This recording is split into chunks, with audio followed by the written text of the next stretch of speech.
Denis Lager fait partie de cette génération et j'aimerais, Denis, qu'on commence justement par les débuts. Alors, les images qu'on va vous montrer au fur et à mesure de la discussion sont donc des peintures comme pour François. Enfin, c'est toujours intéressant quand on a des artistes qui peignent depuis des décennies de refaire un peu comme ça l'évolution du parcours. Donc là, vous avez des tableaux justement qui ont été peints dans ces fameux débuts des années 80. Et donc, pour commencer justement par rapport à cette question, Denis, des débuts, avant de parler vraiment de peinture, j'aimerais qu'on revienne sur cette question, parce que du coup, toi, tu as été formé à l'École des Beaux-Arts de Saint-Étienne, et c'est vrai que c'était à une époque où d'autres artistes de cette génération, de cette mouvance, en particulier, comme tu te situes aux Écoles des Beaux-Arts de Paris ou dans d'autres écoles en France, ont ressenti une certaine mise à distance, un dédain vis-à-vis de la peinture. Donc c'était pas forcément, c'était un peu particulier de choisir la peinture à cette époque-là. Comment ça se... D'ailleurs, c'est un dédain qui a continué et qui s'est même durci dans les années 90, après, avec une espèce de domination des postes conceptuels, du minimalisme, de l'abstraction, et où effectivement, pour faire vite et synthétiser, la peinture est perçue comme quelque chose de ringard, et puis la peinture figurative d'autant plus. Comment toi, du coup, ça se passe quand tu choisis de peindre aux Beaux-Arts et aux Beaux-Arts de Saint-Étienne? Parce que c'était peut-être un peu différent, les Beaux-Arts de Saint-Étienne, d'ailleurs, en France. Quel souvenir tu en gardes? Nous, il n'y avait pas d'hostilité. D'abord, on a eu une chance incroyable, c'est qu'il y avait sur place, bien évidemment, il y avait le musée de Saint-Étienne, qui s'appelait à l'époque musée d'art et d'industrie, et il y avait un type absolument formidable qui s'appelait Bernard Cesson, une figure formidable, et qui avait un esprit d'ouverture très rare. Par exemple, on pouvait aussi bien, moi quand je suis arrivé, je crois en 75, un machin comme ça, il faisait une expo d'Olivier Debray. C'était pas du tout évident à l'époque, mais il enclenchait aussi sur une exposition de Bernard Venet. Donc, il y avait un champ, il n'y avait aucun dogmatisme là-dedans. Il y avait aussi une verticalité, parce que il nous a intéressé à des gens qui étaient dans un oubli relatif, comme Hélion, par exemple, des gens comme ça. Donc nous, on n'a pas subi d'ostracisme à ce moment-là. On a eu une grande chance, vraiment. Quant aux enseignants de l'école, dont Bernard était aussi pour le coup, les enseignants avaient la même ouverture d'esprit, alors qu'ils étaient largement, leur travail eux-mêmes était largement influencé par le formalisme, mais il n'y avait aucune doxa chez eux. Oui, oui. Donc quand on a commencé à faire ce genre de choses, ça les faisait rigoler, je crois, mais il n'y a pas eu, on n'a pas souffert, on a eu une chance, nous, à Saint-Étienne. Peut-être même, par exemple, Combas, il avait Deleuze comme prof. Hein. Deleuze étant un des plus hardcore, c'est un copain. Donc, voilà. Mais ça, oui, ça s'est bien passé, cette affaire-là. Quand tu regardes Viala, par exemple, alors pourtant, après, je sais pas, il y a des comptes rendus de peintres qui te disent que, par exemple, Viala se mettait en colère si oui, ça, c'est vrai, on dessinait, il fallait, tu sais, qu'il n'y ait pas de dessin, de dessiner dans la couleur, quoi. C'était un peu l'enseignement post-maticien. J'ai eu droit dans l'atelier, alors que j'étais, je ne sais pas quoi, en 5e année. Il y avait Viala qui avait été amené par, justement, Bernard Cesson. Il a piqué une colère, on était au bord de l'apoplexie, c'était tout simplement parce qu'il avait vu qu'il y avait une toile en préparation et il y avait un dessin. Et ça, alors la leçon de Matisse, est-ce que vous la connaissez? Bon bref, on s'en foutait un peu, quoi. Il y a quelque chose qui est intéressant, j'avais pas, je pensais pas en parler là maintenant comme ça, mais parce que tu parles des lions, et donc pour toi, hein, je parle de ton expérience à toi. Comment ça se passe justement là, tu sais, on peut dire que les années 60-70, ça a été dominé voilà, par l'abstraction, les conceptuels et tout, mais en même temps, il y a toujours eu de la peinture figurative. Il y a, quand tu regardes de 1945, 1950, 1960, évidemment, il y a la présence de tous ces peintres figuratifs singuliers, dont Hélion qui revient à la figuration, Picasso, le dernier Picasso d'ailleurs, dans les années 70, qui est exposé. Comment toi tu vois ces aînés en peinture, peut-être même la génération de la nouvelle figuration, aussi de la figuration narrative? Est-ce que c'est des peintres que tu regardes de loin et qui contribuent à ce désir d'entrer en peinture, ou que tu regardais à cette époque-là vraiment en tant que jeune peintre? Nous et Lyon, enfin on peut parler d'autres, hein, mais qui parlent de peintres figuratifs et qui étaient passés de l'abstraction qu'on connaît, construite, etc.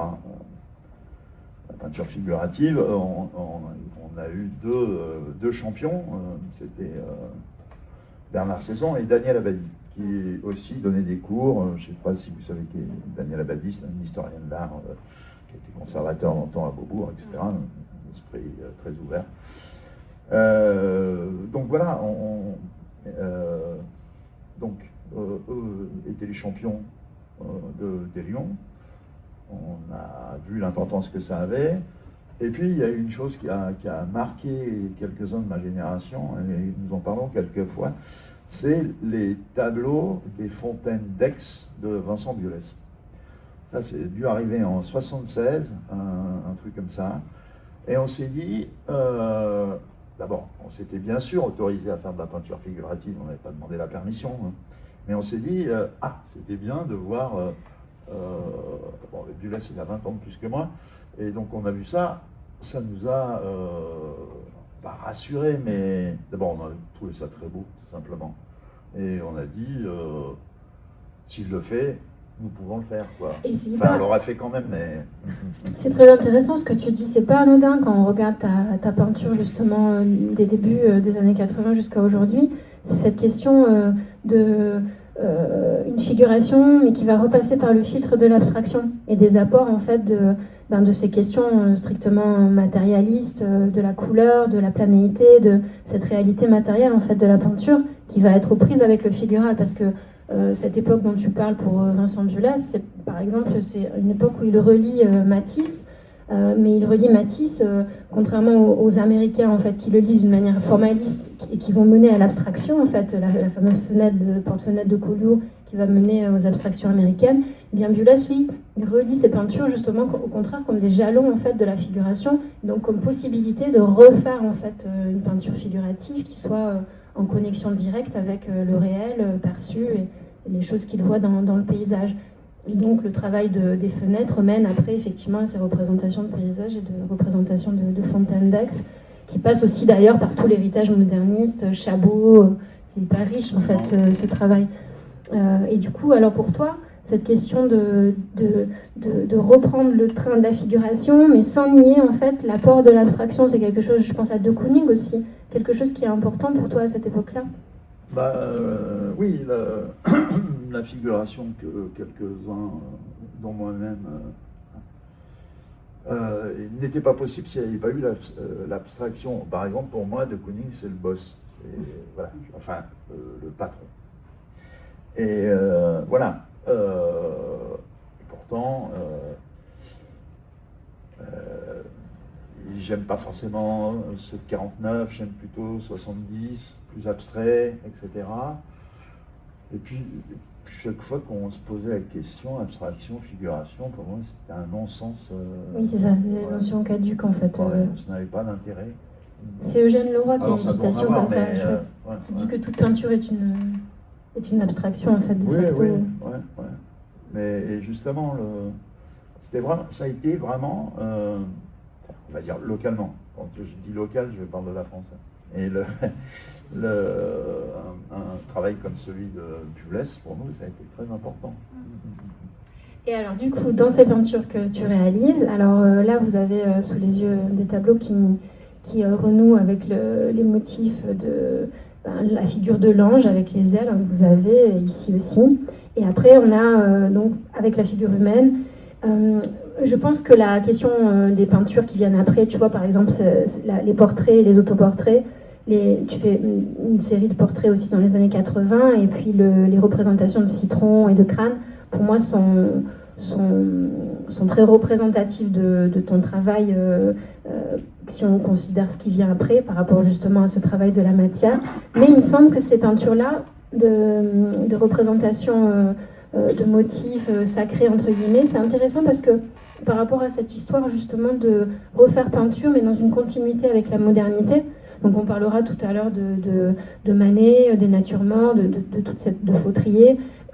Cette question-là de ces motifs, moi, elle me ramène à la question du décoratif en fait, et du symbolisme de Maurice Denis. Comment ça se passe en fait cette période par rapport justement à ces sujets et à cette question du décoratif et à la façon dont tu construis des grands tableaux avec des champs comme ça colorés, avec des figures qui sont en fait, j'emploie le mot décoratif dans un sens pas péjoratif en fait, plutôt dans le sens maticien justement, dans cette idée de mettre en avant la réalité matérielle de la peinture plus que la question du figural en fait, puisque le motif est contaminé, enfin tu vois, on a une répétition, Comment ça se passe à ce moment-là, quand tu fais ces tableaux? Je regarde ça, je ne sais pas si ça me réjouit, mais Et ça, alors, c'est ici. il y avait une part de... Bon, alors, d'abord, c'était l'intérêt que j'avais personnellement pour les navires, tout ça, puis l'aspect décoratif que tu dis, art and craft et tout, même si on verra, je reviens un peu là.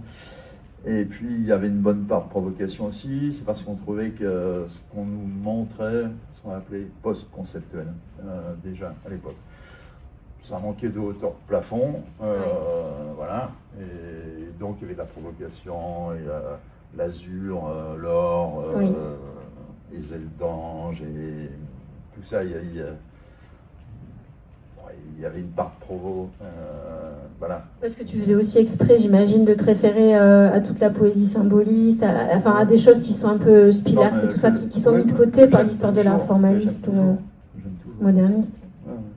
Et du coup, dans cette... Oui, c'est pas dans une progression linéaire, telle qu'on a l'habitude de la faire. C'est des choses un peu de côté. Qu'est-ce qu'on en fait voilà. Alors, mine de rien, malgré tout, dans ces peintures, on a quelque chose qui amène aux travaux qui viennent après, dans cette idée que ce qui prime finalement, c'est plus la matière qui va primer que la question de l'image à proprement parler. Je te dis ça parce qu'aujourd'hui, par exemple, il y a un mouvement qui se réapproprie en fait l'histoire du classique et d'une manière de peindre qui revient justement à des formes traditionnelles, qui renoue avec la question de l'image.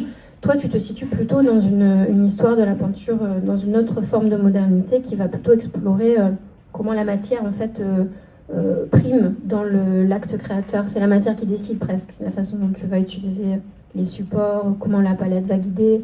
Donc ça transparaît dans ces peintures-là. En fait, ce qui s'est passé, c'est que ça, c'est peut-être le départ d'un truc, hein, c'est-à-dire celui-là, puis l'autre, là, voilà. Bon, ça c'est plus simple à expliquer. Alors ça, c'est un panneau de porte et qui me servait qui avait été peint par pas qui, au Minium, c'est cette peinture qui servait à... C'est un anti-rouille, cette couleur rose. Et en fait, cette chose-là me servait de palette. Bon, et puis il y a même un pinceau qui est collé, on le voit là, dans la tache bleue là, et qui est réellement collé, c'est pas une affaîtrie, hein, il était là, il était collé par... je sais plus quoi. Et donc, il y a toutes les tâches qui étaient autour, c'était simplement la palette, c'était posé à plat. Et puis je sais pas, j'ai vu un visage, il se trouve que c'était le mien. et donc il y a une vague apparition là, fantomatique, puisque là c'est pas là, sur ce truc. Et voilà. Et en fait, je m'en suis rendu compte bien après, c'est comme souvent c'est une épiphanie, c'est-à-dire d'un coup j'ai vu arriver ça comme une apparition, comme un fantôme presque et tout, et après c'est devenu non au point systématique, mais c'est souvent ça. Voilà. C'est que je vois, je regarde en fait, hein, et je vois. La matière te suggère le motif que Ouais. tu vas représenter. Ouais. Et la façon dont tu utilises donc cette question du support, ce détournement en fait d'une porte que tu évoques, c'est quelque chose qui revient aussi dans les cadres que tu utilises. Ouais. Avec, pour les citrons, c'est ça aussi, avec les cadres en zinc. Ouais, là c'est du zinc aussi. Ces tableaux aussi que j'aime beaucoup sur les natures mortes. Voilà. Alors ça c'est en fait, c'est un cadre en zinc qui était fait à la va-vite, comme ça, comme je te pousse, à la cisaille, voilà. Parce que c'était un matériau qu'on trouvait quand nous étions à Saint-Étienne, tout était à peu près, c'était pas l'après-guerre, mais il y a fait beaucoup de choses démolies, et le zinc c'est assez beau, c'est assez rude et luxueux comme ça. Il y a des oxydations qui sont magnifiques. Donc je me suis dit, qu'est-ce qu'on peut faire de ça? Et puis finalement ça a été en bordure. Et puis c'est maculé par des traces de préhension, donc les mains pleines de peinture. Un peu roublard, parce qu'il y en a qui ne sont pas ce que j'ai fait par la suite. Hein. C'était pas des traces de manipulation. Il me semblait qu'il manquait un peu de rose là, un peu de... Voilà. Et la question de la palette, c'est quelque chose qui est systématique, le fait que tu utilises en fait comme support. Jusqu'à présent, c'est presque toujours, presque toujours une palette avant de devenir un tableau. Et c'est pour ça que du reste, ça s'est rétréci. Ça fait des tout petits tableaux depuis, je ne sais pas combien d'années, moi. Parce qu'il y a des questions de préhension. Voilà, je ne peux pas déplacer une palette qui fait 3 mètres, quoi. Et la question de l'huile, elle s'est posée à toi de suite ou tu as expérimenté d'autres médiums en vrai? Non, l'huile. Et je suis pas certain, d'ailleurs, alors moi je l'utilise de façon très sommaire, très brutale, beaucoup de mélange, mais très peu de cuisine en fait. Hein. Voilà, m'intéresse pas trop du reste. Et oui, c'était l'huile. La capacité des mélanges, le luxe que ça peut avoir, hein, même de façon brutale. Moi je pense que c'est l'huile, mais il y a des choses formidables faites à l'acrylique. Hein. Voilà. Sur les portraits, Denis, j'aimerais, peut-être c'est de la littérature pour toi, mais je pense que c'est important parce que tu sais dans ton travail, que ce soit si on regarde les sujets ou si on regarde la manière de peindre, il y a la question du funèbre en fait qui est très présente. À la fois on a l'érotisme de la peinture et à la fois on a je sais pas, ça peut transparaître dans les sujets de nature morte avec les fleurs qui sont des choses qui renvoient à la disparition, les animaux, les poissons qui sont suspendus, des harengs, qui renvoient à l'idée de la vanité en fait. Hein. Et dans les portraits, il me semble que sur les années 80, tu avais représenté beaucoup de visages avec les yeux fermés dans mon souvenir. Et du coup, je me demandais si il y avait là quelque chose qui renvoyait directement à cette idée de l'ambiguïté en fait entre le sommeil et la mort. Là, ce autoportrait, il y a quelque chose de fantomatique aussi dans l'apparition. Comment ça a travaillé cette question justement par rapport, je sais pas, on pense aux autoportraits de Rembrandt, à la question du temps, on peut penser à l'Antiquité et à cette idée des portraits funèbres. Comment ça se passe cette question-là, cette référence-là? Bon. Est-ce que c'est quelque chose qui est... Toute personne qui fait de la peinture a certainement un petit problème avec la mort, mais je ne voudrais pas que ce soit si lourd que ça. Mais qu'est-ce qu'on peut faire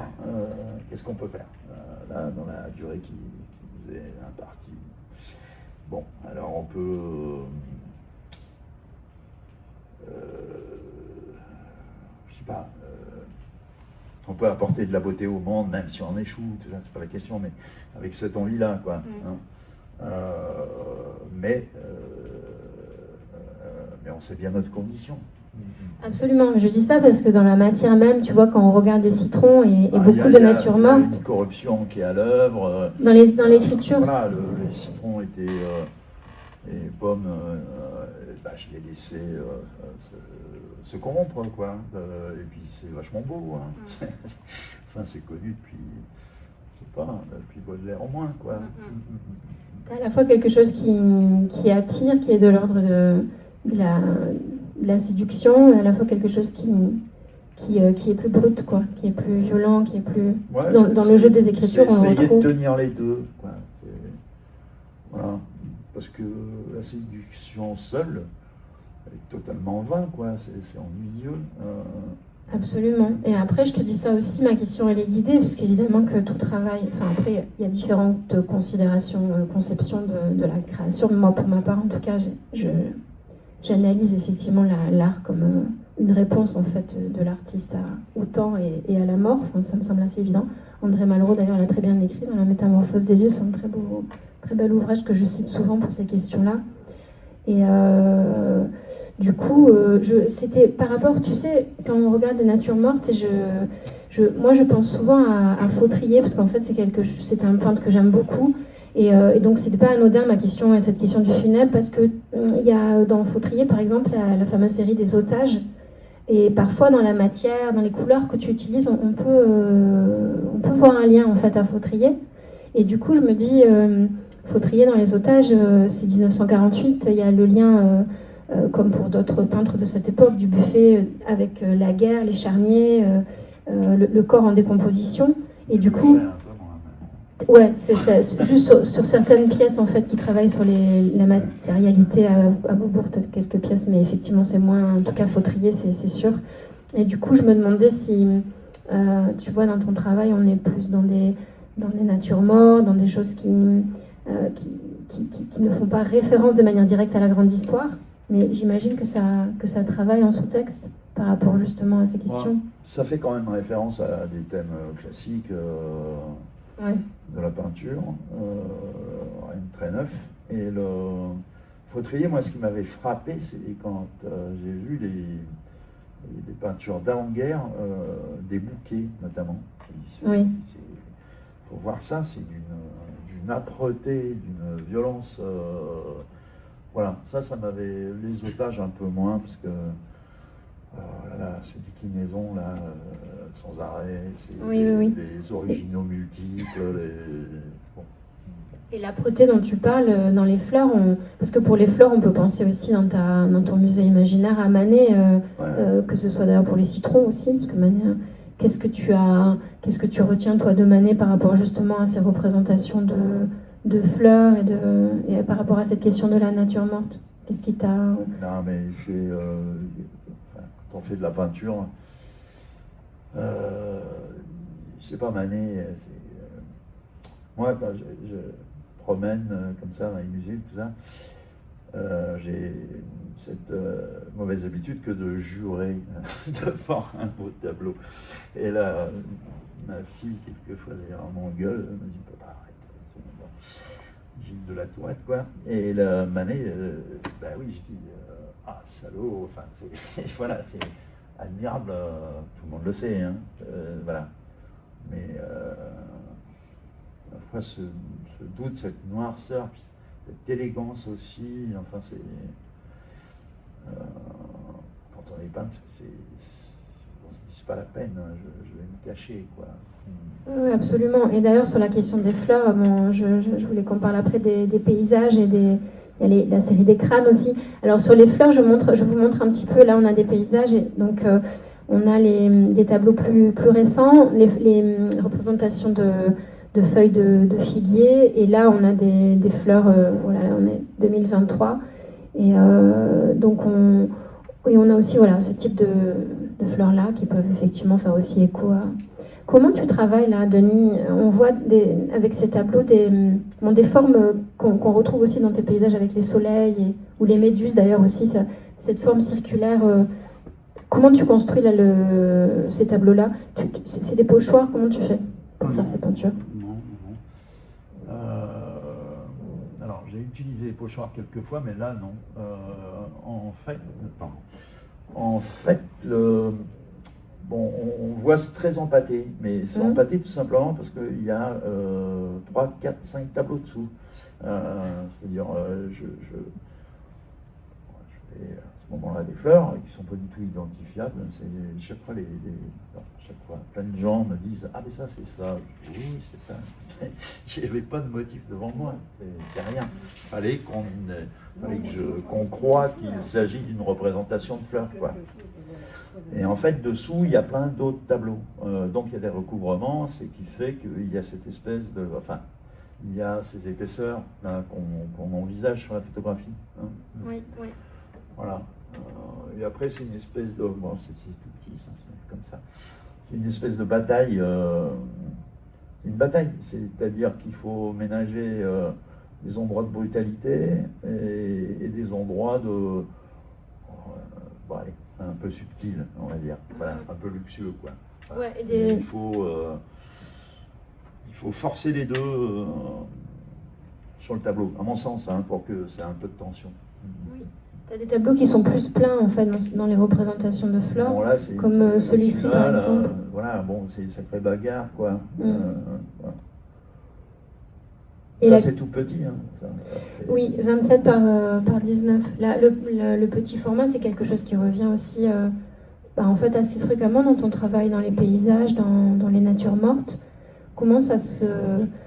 Tu as commencé avec des très grands formats, avec ces grands tableaux là décoratifs, et comment ça c'est venu l'histoire du petit format?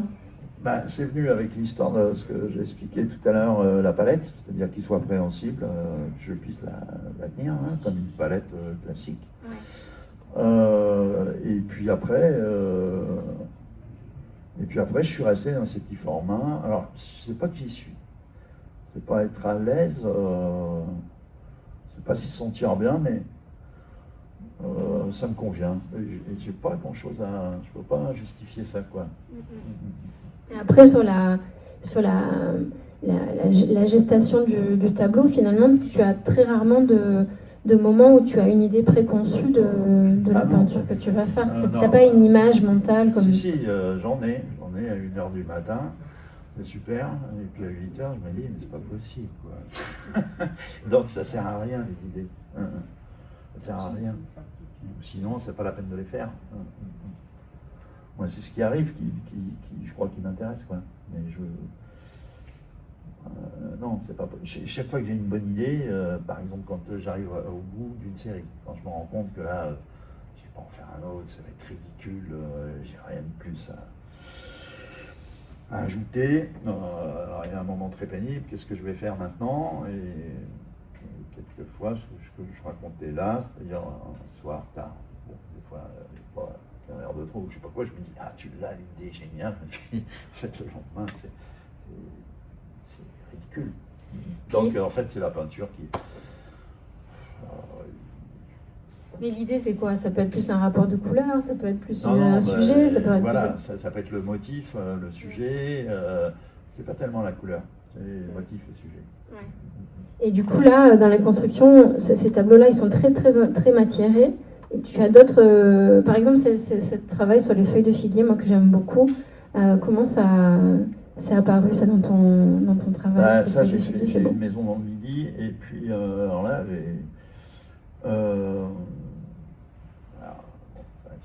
pas de total, j'essaie, ça commence à m'exaspérer. Puis en fait, j'ai regardé par la fenêtre, c'est vraiment ça, et il y a un figuier, et je me suis dit, top là, on va voir. Alors des fois, ça marche pas, et là, j'en ai fait une bonne série. Oui. Il y a l'idée du... Là, je me suis servi j'ai fait un pochoir. Je sais pas si on voit, mais bon, c'est avec un pochoir. J'avais plusieurs pochoirs, j'avais dessiné des feuilles de figuier, fait des pochoirs, et puis après des agencements comme ça. Ouais, c'est brouillé par le travail de la matière. C'est pas très évident, oui. Ouais. Oui. Et du coup, ça c'est plus dense. Ça, c'est très différent en termes de traitement, justement. Elles sont plus... spectrale, celle-ci, presque des abstractions en fait finalement. Ouais, il y avait déjà des choses de paysage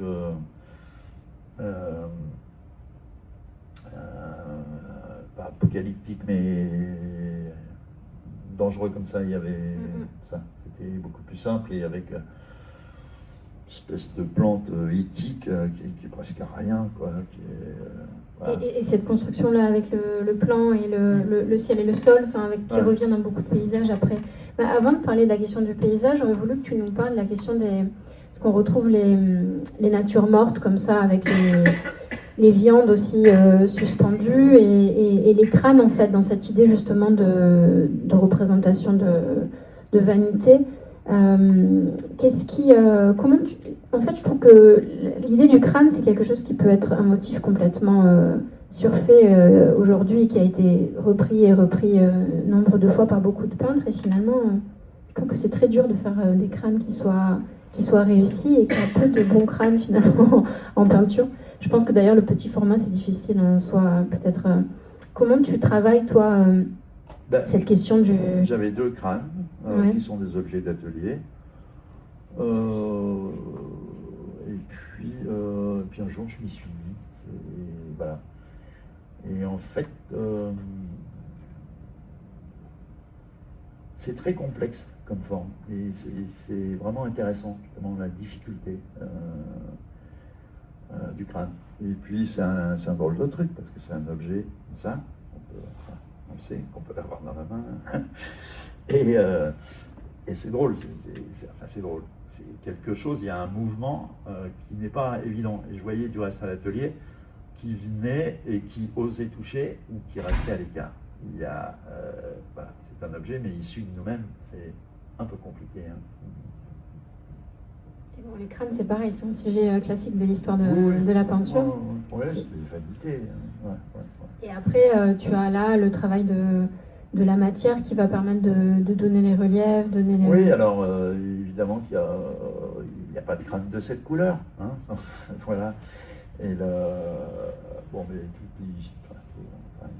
l'histoire de la peinture, c'est de vous faire croire à des choses, quoi. Et... Le crâne peut devenir paysage ?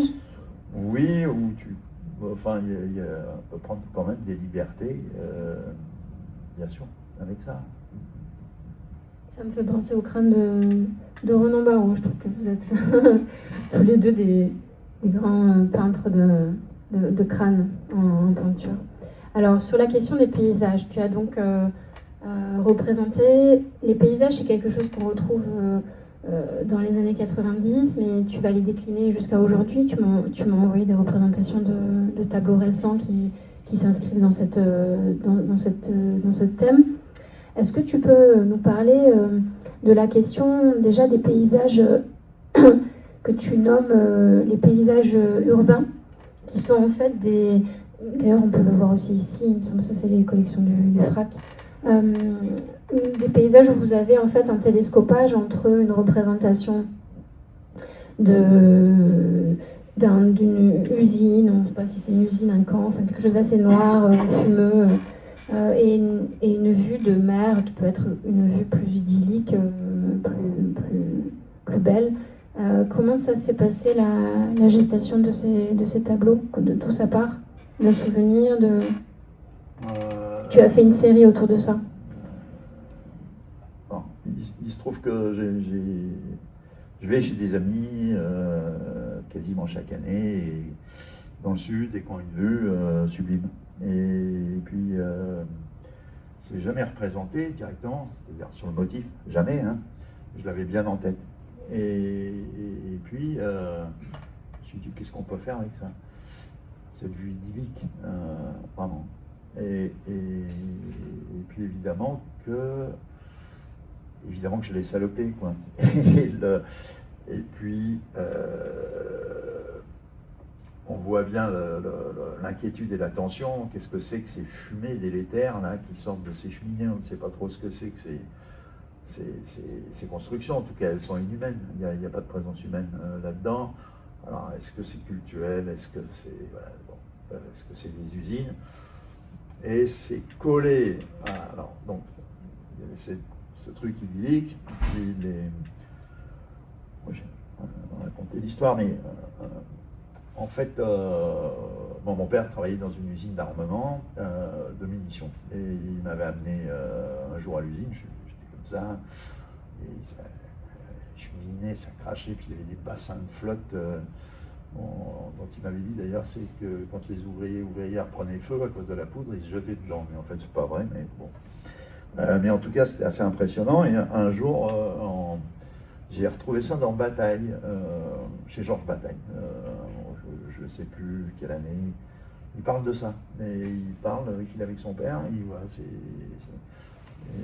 ne comprend pas qu'on puisse aimer ça. Dans quel texte de Bataille? C'est dans les œuvres complètes, donc je ne sais plus. Mais en tout cas, il dit esthètes, les gens qui aiment ça sont des esthètes chlorotiques misérables. Ou misérables esthètes chlorotiques. Voilà. Et j'ai dit, donc, bon, j'ai pas mis ça en peinture, hein, c'est pas ça, mais il y avait un faisceau de choses concordantes.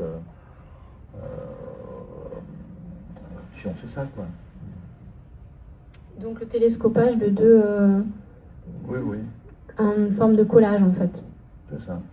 Et du coup, tu as représenté tu as réalisé plusieurs tableaux dans ce thème-là, et tu as aussi des petites peintures d'autres peintures de paysages. Enfin, tu as décliné un peu les thèmes. Tu parlais tout à l'heure du fait d'aller dehors ou pas, de voir. Est-ce que ça t'arrive de travailler dehors avec des petits formats et de faire des choses en direct dehors? Sur le motif, en plein air. Je vais jamais sur le motif, vraiment. Quand je dis vraiment, c'est vraiment. Voilà. Je peux peindre dehors, mais je ne regarde pas ce qui est devant moi. Donc quand tu peins dehors, c'est-à-dire que tu ne regardes pas le paysage, tu es juste dehors et tu laisses venir... Je ne sais pas si tu as après... Celui-ci aussi est très beau, le paysage urbain. Bon, ça par exemple, ça a été le début d'un truc que j'ai fait dans le Midi, sous une tonnelle, sur une terrasse, sur une table. C'est tout petit. En fait, il y a une écrivain qui s'appelle Marie-Hélène Lafont, je ne sais pas si vous connaissez, et puis qui me sollicite pour... alors, c'était pas illustré, c'était qu'on fasse un livre où il y ait deux... elle m'avait envoyé son texte, mais bon. Et j'avais les dimensions du bouquin, c'est comme ça. Hein. Voilà. Et j'ai dit ok, j'ai commencé, ça c'était en plein air. Il m'est venu à l'idée de faire plutôt des paysages concernant le texte, qui s'appelle David Gilles, que j'avais lu. Et donc là, il y a une série de paysages qui a été dictée par cet exercice de faire un bouquin. C'est même pas ensemble, hein, on est réunis sous la même couverture, enfin c'est... Voilà, mais... Et donc j'ai commencé à travailler au format, c'était tout petit, mais donc c'était... ça aussi. Et j'avais en face de moi un paysage qui n'a strictement rien à voir avec ça. Et alors ça, c'est la suite. C'était quoi le paysage que Tu avais en face de toi? Moi, j'ai un paysage de vigne qui ne correspondait pas du tout à son truc. Mais par contre, tu es complètement dissocié, ou est-ce que le paysage de vigne te fait imaginer toute autre chose et qui... Non, ce paysage, c'est un paysage, c'est ce qu'on appelle sur les annonces immobilières. Moi, j'aime bien regarder les annonces immobilières dans les villes. Et puis ce qu'on appelle la vue imprenable. Et je pense que j'ai une vue imprenable à tel point que je ne peux rien en faire. Voilà. Cette série, elle est liée à ça aussi, ces tableaux-là? Ça, oui, c'est ce que ça a donné. En fait, le truc de Lafont, ça m'a...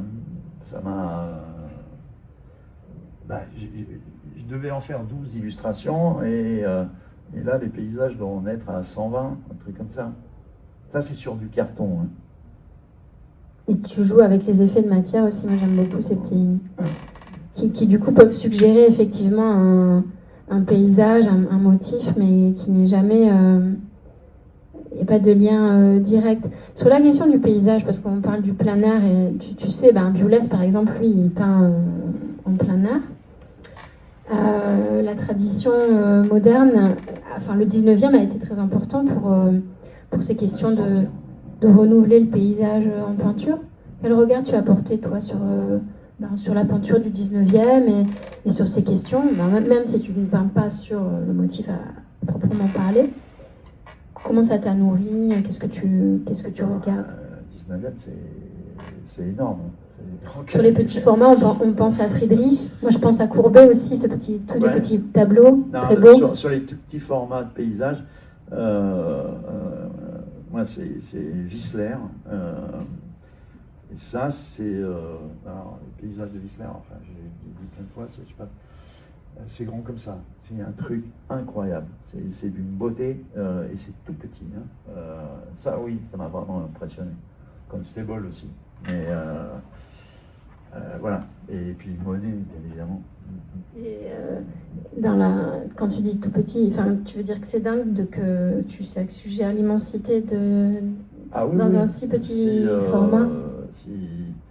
Si je montre une reproduction d'un tableau de Whistler de plage, par exemple, hein, de rivage, et si je demande c'est de quelle taille, on va être étonné. Ça, c'est vrai que c'est...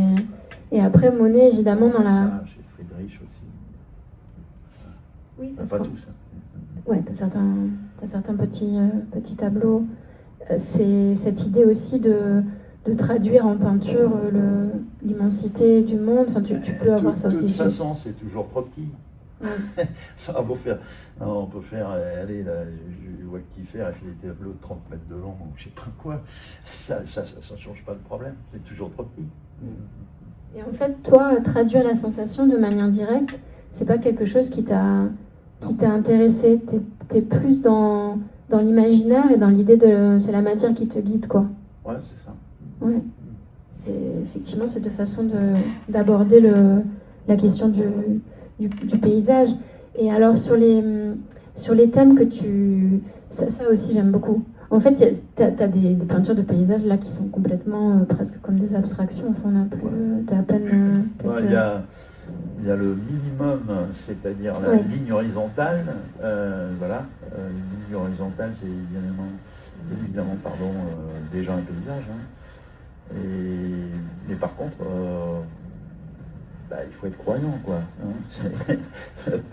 Ça saute pas aux yeux que ce soit un paysage au premier regard.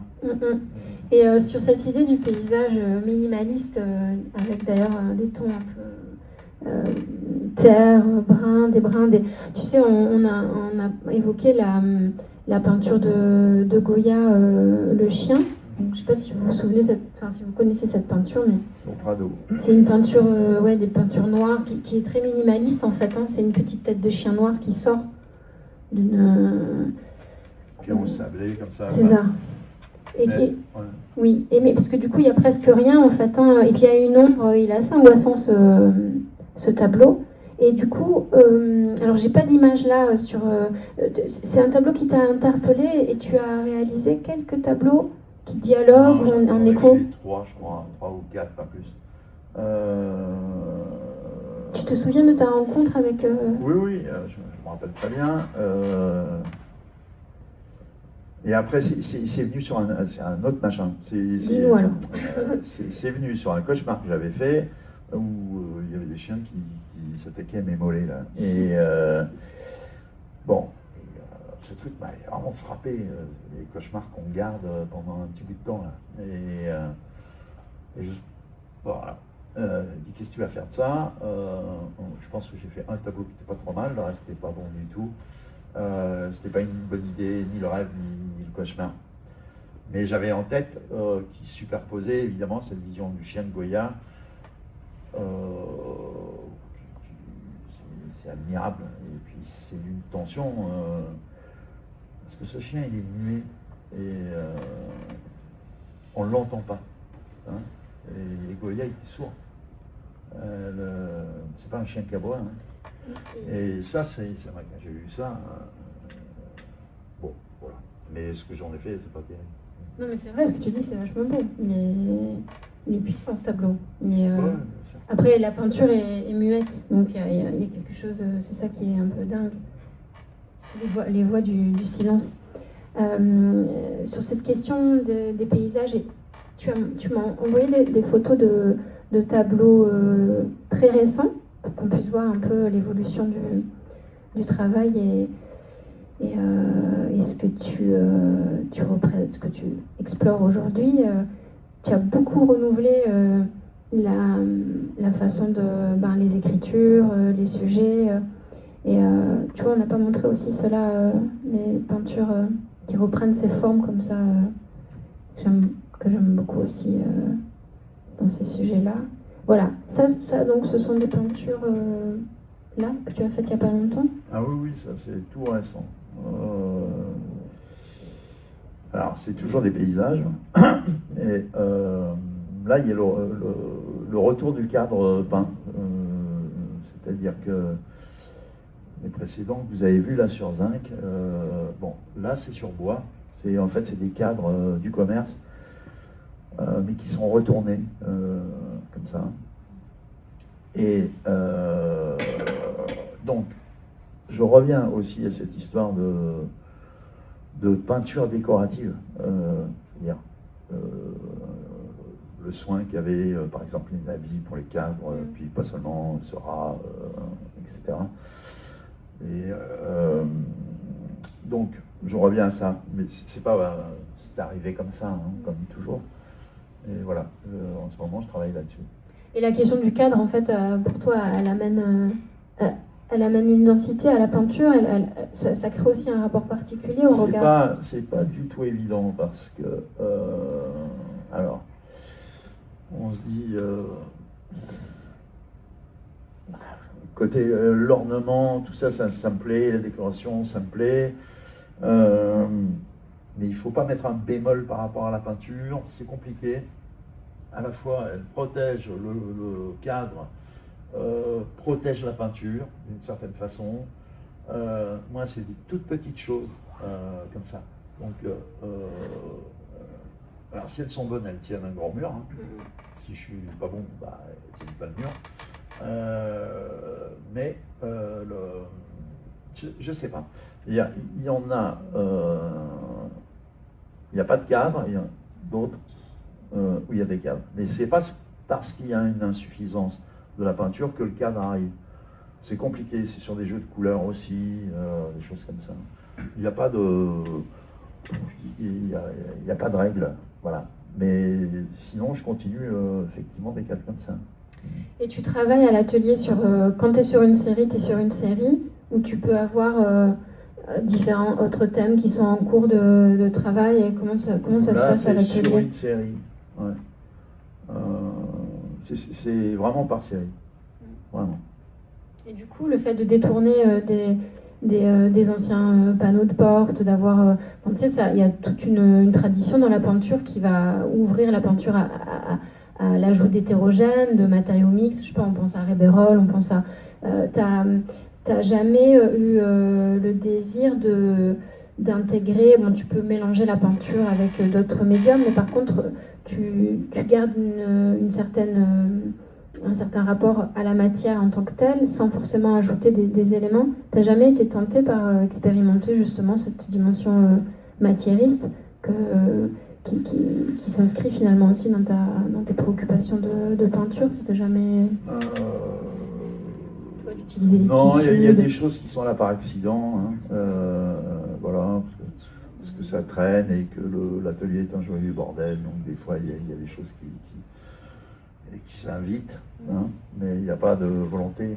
Oui, le sable, Non, mais il y a dans le sud, il y a des fourmis, voilà, qui adorent le jaune chrome, je ne sais pas pourquoi, c'est dingue ce truc. Ça les attire. Ouais. Et tu as parlé tout à l'heure d'une autrice.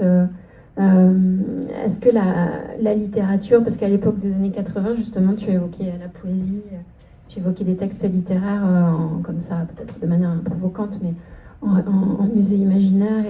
Est-ce que la littérature, ça compte pour toi dans le fait de peindre? Est-ce que ça te nourrit? Est-ce que tu peux avoir des échos, des fois, justement, quand tu es à l'atelier, des choses que tu lis? Est-ce que tu es un grand lecteur? Oui, mais bon, je pense qu'on apprend plus avec la littérature sur ce que nous faisons. Je pense, enfin, pas plus, mais Bon, on va prendre les grosses machines, mais je pense que ouais, jeune peintre, enfin, parce que j'enseignais jusqu'il y a peu, il faut qu'il lise Rilke, par exemple. Hein, l'être un jeune poète, c'est un jeune poète, mais en fait, ça s'étend parfaitement à la peinture, bien sûr. Note sur la mélodie des choses aussi, je trouve ça très beau. Et puis Oscar Wilde, et puis Baudelaire, bien évidemment, on apprend énormément de la littérature. Oui, là tu parles,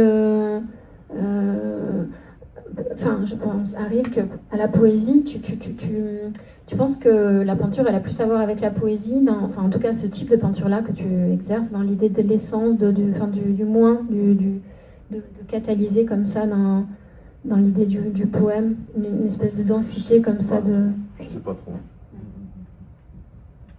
C'est parce que ça me semble assez proche en fait la peinture avec la poésie, dans cette idée de musicalité aussi de la matière, de la couleur, dans l'idée de résonance, de traduction, plus que de représentation de ce que l'on voit. Oui, mais alors, c'est vraiment compliqué.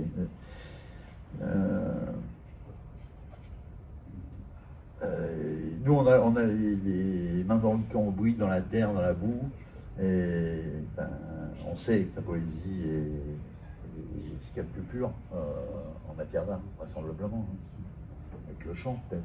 Ouais, la musique, ce que j'allais dire. Ouais. Bon, la peinture a quelque chose de musical, du fait qu'elle parle à tout le monde, indépendamment de talent, quoi, je veux dire. Il y a quelque chose justement d'universel, comme peut l'avoir la musique, qui fait vibrer en direct le cœur, quoi. Quelque chose d'assez direct. C'est ce qui fait que c'est... Alors, sur la question de la peinture, j'aurais aimé qu'on termine aussi, parce que tu as été professeur, Denis, aux Beaux-Arts pendant plusieurs années. On en a parlé avec François aussi la dernière fois, à la dernière rencontre. Quel est le regard que tu portes, toi, aujourd'hui, sur la scène picturale française, hein, puisqu'on parle là de la scène française? C'est vrai qu'aujourd'hui, on a assisté à beaucoup d'expositions institutionnelles qui réaccordent une importance à la peinture figurative. On a parlé tout à l'heure de Thomas avec le jour des peintres à Orsay. Puisque là on parle aussi du musée des Sables d'Olonne, Voir en peinture, hein, qui avait été, pour laquelle justement tu as écrit un texte. Donc on a effectivement depuis plusieurs années un regain d'intérêt pour les pratiques figuratives de manière générale. Quel regard... Donc il y a beaucoup de peinture en fait aujourd'hui, il y a beaucoup d'expositions, de peintures, beaucoup de peintures. Quel regard tu portes toi sur cette saturation de peinture? Et... Si tu dis saturation, non, c'est plutôt réjouissant que les jeunes gens qui font de la peinture se prennent plus de cailloux, comme ça a été le cas à partir des années 90 jusqu'à il y a peu, c'est plutôt bien. Bon, voilà. Et puis, bon, je mets un bémol, je ne suis pas le seul. On trouve les mouvements de balancier comme ça, il y a une vague qui arrive et ça va tamiser. Moi, je dois dire qu'il y a toute une peinture, je confonds les jeunes gens. Bah, peut-être un grand âge, mais je me dis, je ne vois pas voilà. Et puis, il y a... oui, ça va faire le tamis, c'est sûr. Et là, il y a un retour de bâton, c'est que moi, je viens de quitter l'enseignement des Beaux-Arts et on voit réapparaître un poste conceptuel et qui est pourtant éreinté, exsangue, qui reprend du poil de la bête. Hein, voilà. Bon, ça, ils se débrouilleront, les jeunes gens qui font de la peinture. Moi, ce qui m'ennuie plus, c'est le côté, c'est là à peu près ce qui se passe aussi en littérature, c'est-à-dire que c'est des... si j'étais Vachard, enfin, je fais pas trop d'efforts, mais il y a toute une littérature qu'on appelle en fait l'autofiction. Hein, oui. Bon, là, et que on peut s'amusait à appeler le tout à l'ego. Hein, bon. Et il y a un peu de ça dans cette peinture, je vois. J'ai dit, c'est sympathique, vous faites là, c'est marrant avec votre lumière de téléphone. Ah tiens, c'est marrant la lumière de l'ordi, tout ça. Mais ça va faire le tri. Voilà. Ce qui va rester, c'est ce qui est très particulier. Il possède Après, une fantaisie. Oui, après, on l'a évoqué avec François. Moi, je pense que le rapport à l'hypratechnicité ou la photo et tout ça, ça peut être redynamisé par la modernité. Tu vois, François, il le fait très bien. Oui, je pense oui. que et après, ça peut être aussi un écueil. C'est-à-dire que tu peux être trop littéralement dedans. C'est-à-dire que ce qui est bluffant, c'est que ils ont pratiquement une génération a appris à peindre toute seule. Mais vraiment, hein, presque dans des grimoires et tout ça. Hein. Et donc il y a un niveau technique qui est bluffant, des fois. Hein, voilà. Mais est-ce que c'est seulement une sorte d'expressionnisme des moyens? On peut douter. Hein, voilà. Non, mais je me réjouis, hein, je m'entends bien avec eux, la plupart, et tout ça. Mais il faut faire gaffe. Oui. Et après, quand je termine sur cette idée de saturation, parce que je pensais à ça, François Boiron a dit quelque chose d'assez juste aussi. En fait, c'était assez positif. C'était, tu sais, le fait que... moi, je parle de saturation par rapport aux réseaux sociaux, en fait. On est assailli d'images. Et en fait, on se disait, avec François, ça doit être très... Même d'ailleurs, les peintres de ma génération le disent, que ça doit être assez difficile, en fait, de peindre aujourd'hui, parce que justement, tu es assailli, en fait, de mille choses, et que peut-être avant l'adversité ou le fait qu'il y ait moins de... Ça pouvait peut-être aussi permettre une forme de résistance, de singularité, et que finalement peut-être c'était bien aussi comme ça. Enfin, donc je pense que les choses elles sont complexes et qu'elles sont vécues différemment selon les peintres. Il y en a un bon nombre d'entre eux qui résistent, vraiment, qui résistent à ça.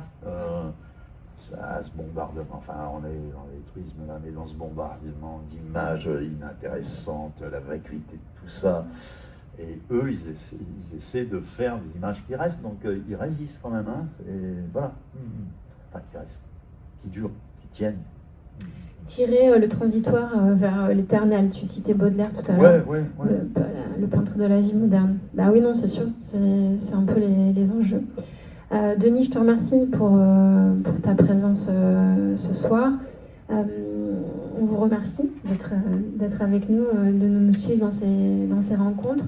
On est avec vous là pour un petit moment. Si vous avez évidemment des questions à poser à Denis et si vous désirez échanger, on est à l'écoute et on répond à vos questions avec grand plaisir. Merci Gaël et merci Philippe pour cette nouvelle invitation. Et à bientôt, alors du coup, j'imagine que vous reviendrez pour d'autres rencontres. Merci.